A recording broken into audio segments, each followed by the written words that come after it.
And then here it is, blast off a bone spear, complete domination on the way out, on the way back, and everything completely demolished. Hey, what's up? This is Chosen, and this is going to be a Diablo 4 build video for the Necromancer. What you are seeing on screen is my intro Necromancer here on the opening weekend for Season 1. I am completely blasting World Tier 4 and doing Nightmare Dungeons very easily, and haven't even min-maxed everything yet. I'm going to be showing you the introductory version of what you want to strive towards as you're trying to get into World Tier 4 and get into that point where you can start grinding Nightmare Dungeons and really get your account up and running on the Necromancer. This will be a great option to go with. Let's get into it.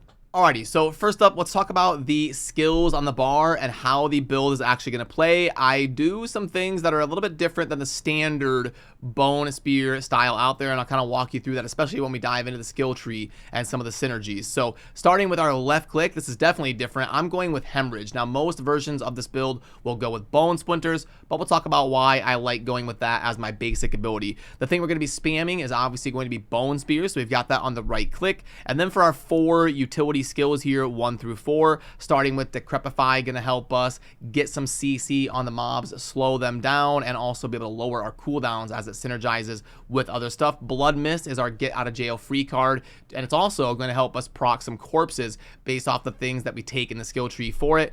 Bone Storm is our ultimate ability. It's going to give us lots of damage and damage reduction. It's an amazing ultimate for the Necro. And then lastly, we're going to be taking advantage of Corpse Tendrils, which is just completely ridiculous this season. It's an awesome ability always because it is going to make things vulnerable and pull them in and CC them. And then also this season, because of the Malignant Heart right here, Sacrilegious, it's going to be constantly going off on autocast. So it allows us to bypass the 11-second cooldown and just constantly proc damage because of CCing with our build, and constantly proc damage because of synergizing with an aspect in our build, pulling mobs together, making them vulnerable, CCing them, and all of that on autocast. So it is an amazing thing you definitely want on your bar. But we will also go over some of this stuff a little bit more in depth as we pull up the skill tree, and I'll walk you through the order of operations when you're taking things and building out the actual spending of your points. Now for the gear and the rolls that we want and all of that type of stuff. Now I am using one unique on my build, and it's this Deathless Visage here on the helm.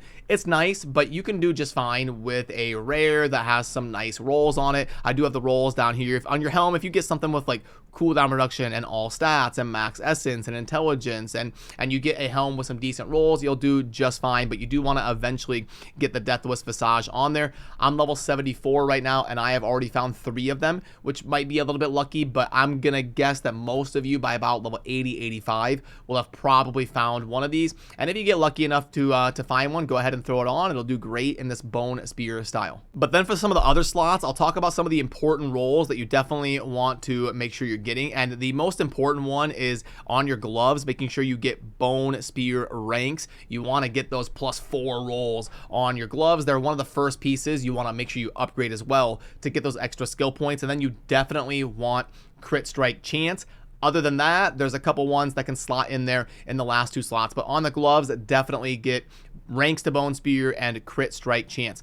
Then some other notable stuff you want to watch out for on the gear. You want to get cooldown reduction wherever you can, because it's going to help us be able to do our Blood Mist as often as possible, and also our Bone Storm. We have 2 things on cooldown.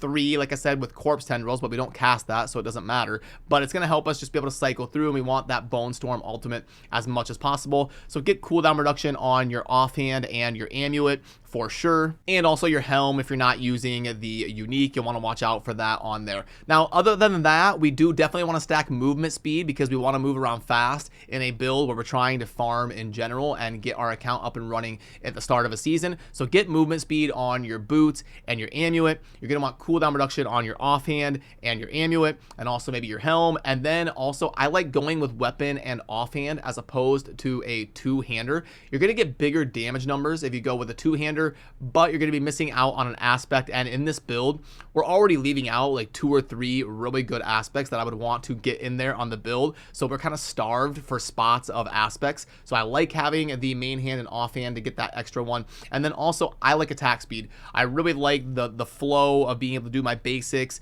and my bone spears and be able to just go faster when I'm doing things. So I think it all kind of synergizes with making sense to go with the main hand and offhand instead of a two-hander. And then other stuff on the gear, so ranks of blood mist can be fun on the pants, not super mandatory, but it can be pretty cool. And then also damage for 4 seconds after picking up a blood globe. If you're doing a style where it generates blood globes, that can be fun. It's not super insane, but it can be interesting. You're just looking for mainly damage reduction on your chest armor and your pants and all of that. And then on our rings, you're gonna definitely want maximum essence if you can, along with crit chance and crit damage. Then in the 4th slot, you'd have a little bit of freedom, but max essence is going to help us do more damage and also do more bone spears. So it's amazing because our ossified passive is going to scale up our bone spears and how hard they hit based on how much essence we have. And then also early in the season on some of these slots, I like to get all stat rolls, like you'll see on the chest armor with all stats and the pants with all stats, because we don't have our stuff min-maxed yet and we don't have a ton of like Paragon Board points early in the season, and I want to get to a point where we're unlocking those bonuses in the Paragon Board as soon as possible. So all stat rolls are really good when you're in like that level 50 to level 90 range. It can be really nice to get those on your gear. And then for the aspects we're going to be taking advantage of, we want disobedience because it really gives us a lot of toughness. I love damage reduction. It helps us be more consistent, and as long as we're hitting things, we're doing damage, that will be a big boost to our armor. Then on the gloves, I really do like getting the sacrifice bonus because again, we're not using any minions down here. We're going to be going with the sacrifice that gives us crit strike chance. And then also, well, I should have talked about this a little bit. On the skeletal mages, I can honestly see the maximum essence one and making sense. I'm going to have to crunch some numbers, but you can't really go wrong with vulnerable damage. So this is probably the safer bet, but if you want to try out the maximum essence, I think that one could be very, very good here as a sacrifice as well, especially after they nerfed some of the vulnerable type stuff in the most recent patch. And then for the golem, again, there's a couple I really like. We've got the 30% critical strike damage, which is probably the safest choice, but we do also have one that gives us 10% increased attack speed, and I love attack speed. So again, play around with those two, but I think the crit strike damage is going to be the one you probably want to go with. So it was a good time to talk about those different sacrifices because I do think that this aspect right here, the sacrificial aspect, is really good to get on there, and the gloves are a nice spot for it. It's going to bump up the bonuses that we're getting from those sacrifices. And then on the pants, getting the basic skill damage reduction. We do use our basic a decent amount of time, especially if you're doing the style that I go with when I talk about the skill tree, and it's a pretty good way to just make sure we're being tanky. We kind of need to be a little bit tanky on this build because Necro can get CC'd, they don't have a lot of movement, and you do kind of need to be close in the action because of the suppressors that put the bubbles around the elites, and our bone spears won't do anything. So we do need a decent amount of toughness. And because of that, I think the eluding aspect right here on the boots is a really good one because it says becoming injured while crowd controlled will grant you unstoppable for 4 seconds, where now you can move freely again. It will kind of rescue you, and you can get this down to a 20-second cooldown, which is like almost every elite pack engagement. You'll have that ready to go. If things go awry, it will break that CC for you. So I think it's a great one to put on your boots. Then for the jewelry, I like getting the grasping veins on the amulet because we want a lot of crit chance and crit damage. It's going to synergize insanely well with our corpse tendrils that goes along with our auto casting sacrilegious heart. So get that on your amulet and get a bunch of damage from that. And then for the 2 ring slots, exposed flesh is going to be amazing. Now you get this from the, I believe it's chapter 2 of the season pass in season 1. So when you get exposed flesh, get it on your build because what it does is lucky hits are going to help us generate some essence, which is going to help us flow a lot better and get a lot more bone spears out when we're in those engagements. So that is an amazing one. Last season, it was really, really tough to find that aspect, and a lot of people were complaining about it. So it's one of the cooler things that Blizzard got right with season 1 is giving us some aspects to get us rolling in some builds as part of the season journey. journey. And then in the second ring slot, we want to go with the accelerating because it is going to help give us crit strikes, are going to boost our attack speed. I love attack speed, so it is a great option right there. Then for the weapon and the offhand, I really like the Serration here because it's going to pair with our ossified passive and help us do a lot more critical strike damage. Because you can see that passive right here is your bone skills, a deal 1% extra damage based on how much essence you have. And then if we pair that with the weapon right here, we're going to also get critical strike damage. So an amazing thing to get right there. And then I think this is great because it allows us to take a different node in the skill tree right here with the splintering, where Bone Spear's primary attack will make enemies vulnerable and then also give us extra bone shards on the way back, so we can do a lot more AoE clear,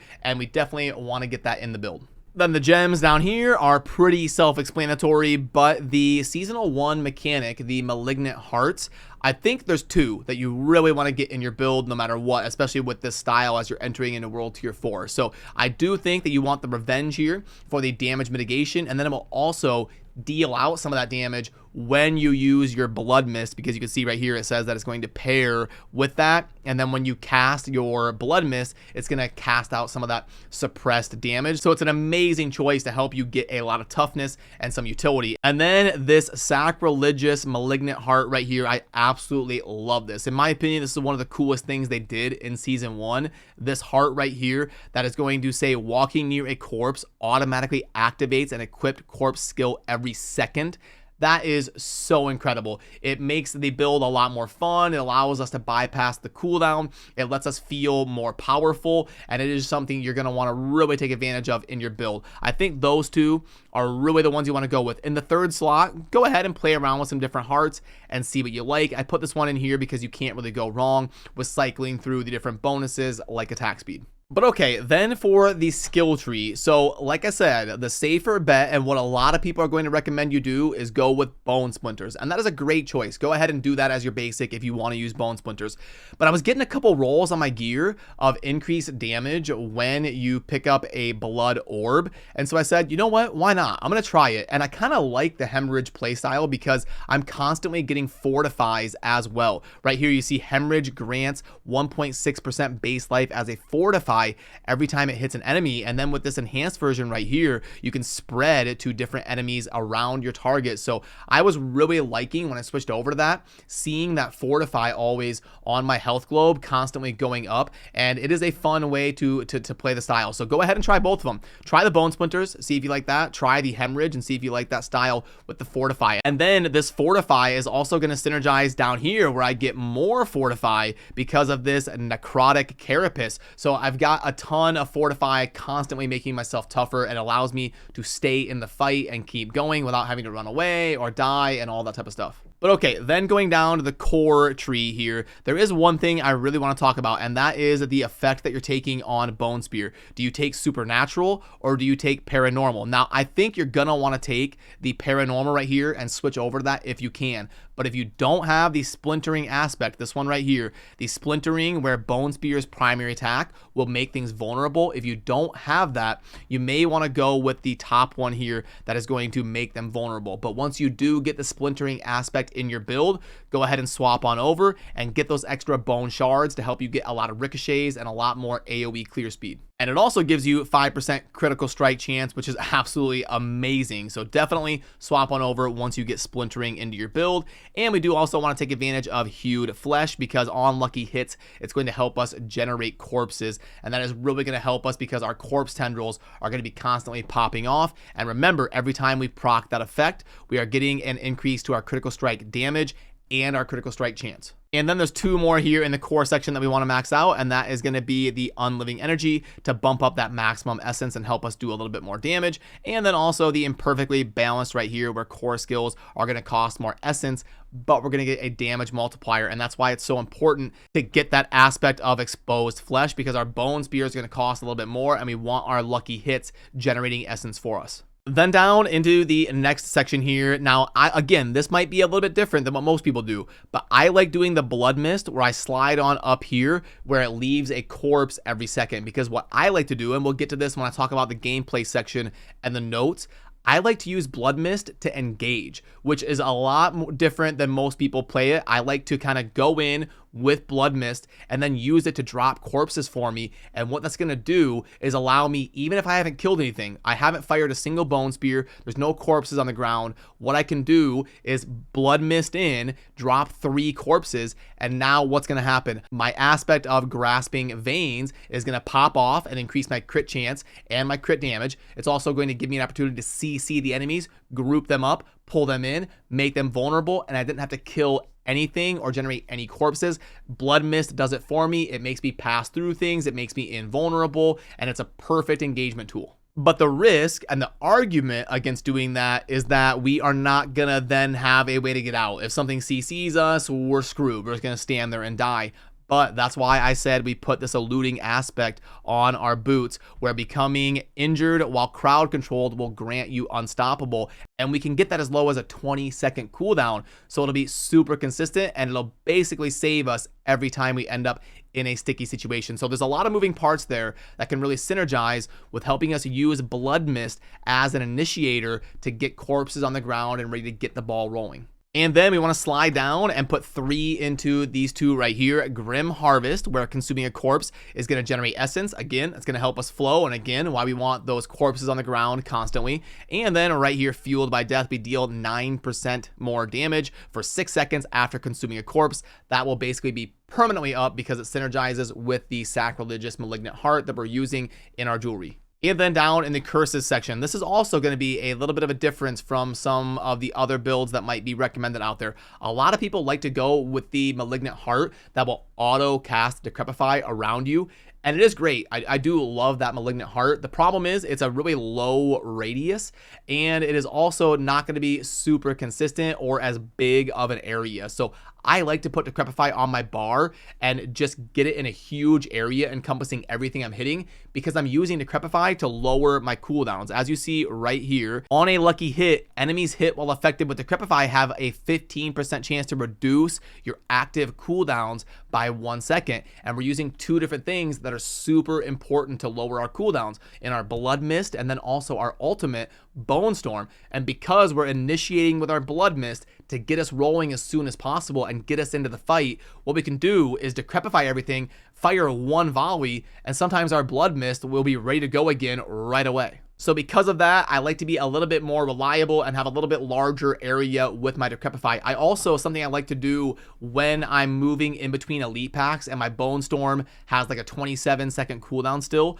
what I like to do is all of the enemies that are trailing behind me, I like to drop a Decrepify and then just fire 1 Bone Spear behind me, and that can save me about 3 or 4 seconds on my Bone Storm cooldown. So I do like to manually be able to play around with the Decrepify because I think it kind of raises the potential and the skill cap of what the build can put out in terms of upper potential. And then down and do the next section. This one's going to be pretty simple. We definitely want to get all of the abilities here on Corpse Tendrils. We don't need to put a bunch of points in Corpse Tendrils. We're not going to be caring about the cooldown or anything right here. We just want the 1 point. And then we want to go over to the right and obviously be proccing that permanent vulnerable every time that it's proccing those tendrils out and yanking enemies in. We already talked about this necrotic that is going to be synergizing and constantly giving us a little bit more toughness. And then down here, we want to take all of these bone abilities to give us more crit chance and more cooldown reduction on our Bone Storm, and then just a lot of utility right here. This is worth 12 points right here on our bone skills. And then we're getting very close to the end of the skill tree.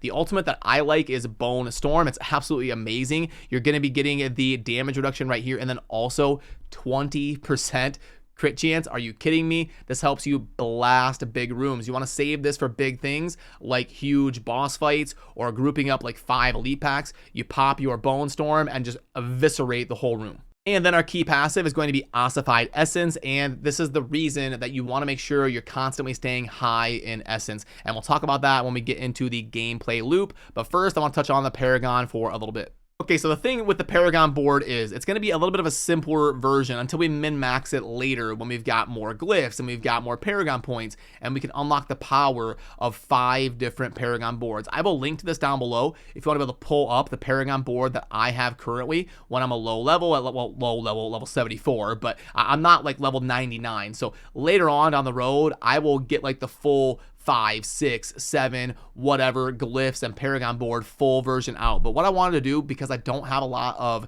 level 15 glyphs at my disposal early in the season, what I want to do is take some of these super impactful nodes that are rare nodes and legendary nodes, and then just slot in like 1 or 2 of my favorite glyphs. So I really like this one right here on the Flesh Eater board, because consuming 5 corpses will grant you 40% increased damage for 6 seconds. That'll basically be permanently up. And then also on this Flesh Eater board, we have a lot of cool things like damage to elites and critical strike damage. So this is a great one to get early in the season online, and then you'll have just enough points around level 74, 75, 76 to come on down here and take this one where at least 2 corpses are nearby. You gain damage reduction. When no corpses are nearby, you deal 15% increased damage. So again, it's going to always give us value. It's going to help us stay in the fight, or it's going to help us kill stuff faster.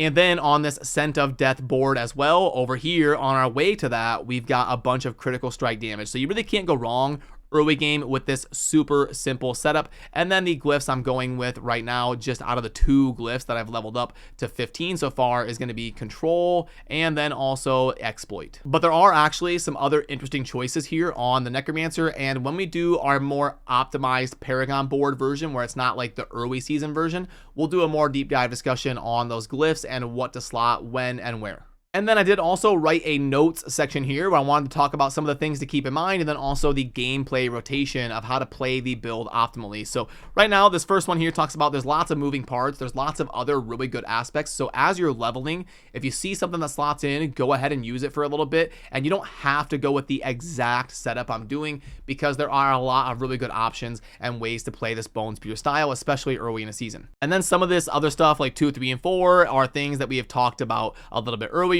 So I want to get into the gameplay rotation. So the way that I do it and the way that I talked about was I use that Blood Mist to get into the fight and proc some corpses. But if you don't want to play that style, you can fire like 1 or 2 Bone Spears in to kill a trash mob, and then when you like dash in or whatever, there will be a corpse there ready for your corpse tendrils, because you definitely want them popping off to start your synergies rolling on the engagement. And then once you're in and the engagement has started, you want to cast Decrepify, because that will help you really get a lot of your synergies rolling. It'll slow them, it'll CC them, it will make you take less damage from them, it will make you reduce your cooldowns when you hit them with your abilities. So you really want to drop that Decrepify before you do anything else. And then also, if you're using that Adventurer's aspect, you want to remember to cast your basic at this point again, and make sure you reset your damage reduction of making sure that you have that DR up. Then at that point, when we're ready to start our barrage, we're going to cast our Bone Storm to give us all of that crit chance and damage mitigation. And then what we want to do is when we're at full essence or close to full, we want to cast 2 or 3 Bone Spears. And then we want to let our essence regenerate with like our basic abilities. That'll keep our DR up with our basic. And then we also want to make sure we're only casting Bone Spears when we have a lot of essence, because that is what's going to make them hit super hard and give you those big damage numbers that you want to see. So now I'm going to zoom in a little bit and talk about how to play the build optimally here on some footage that I recorded in preparation for the video. So right now I'm popping Blood Mist. So this is going to be me starting an engagement, and this is going to start dropping corpses every second here. So let's go ahead and press play. And then right now we're blood misting in, and right there you can see my my corpse tendrils going off behind me. That's because I am in the blood mist and I'm dropping those corpses. So what that's doing is that's synergizing with my aspect that gives me crit chance and crit damage, and we're really starting the snowball rolling. So then I come back towards where those enemies are going to get gripped in, and now I've got the perfect avenue for me to volley a bone spear. You don't really want to be like right in the center of them. You kind of want to go past, let those tendrils grip them in, and then you're coming back to that direction. And now look at this. I pop everything and I am ready. Look at that perfect volley. They get absolutely demolished. Let me play that again. So we're coming through, we're blood misting, we're dropping corpses. So now I know, I see those tendrils going off. I know they're going to get pulled in. They get pulled in, and now they are perfectly vulnerable and lined up for me. And then here it is, blast off a bone spear, complete domination on the way out, on the way back, and everything completely demolished. And while we're talking about playing the build, I do want to show you this graphic that I made showing the mechanics of how Bone Spear works. So right down here is going to be you, the player. You're going to fire your main Bone Spear. It comes out. Well, it's going to break into bone shards that then travel back towards you. So what you want to do is stand about 55-60% of a screen away from a big target like a boss, and then those bone shards will hit more of the boss on their way back. If you stand too close to the boss, your Bone Spear will pass on through and you'll miss a lot of those shards that'll spread out too far and they won't hit the boss on the way back. So standing at an optimal distance is something you want to kind of play around with until you're comfortable about where that spear is going to break and send those shards the way back. So there we have it. It would mean a lot to earn your subscription today if you enjoy daily Diablo 4 content. I'm going to be covering lots of other classes and other builds and even different versions here of the Necromancer as well. So no matter what class you're playing for Season 1, I'm going to be working on a dedicated, detailed guides to help you get the maximum value out of your character as you are trying to progress. And I'm going to keep grinding hard and trying a bunch of different builds as well. Now, I will, like I said, link to this planner down below if you want to be able to pull it up and look through all the different information that we talked about in this video. So I appreciate all of you, and I will see you soon in the next video. Thanks for watching. Peace.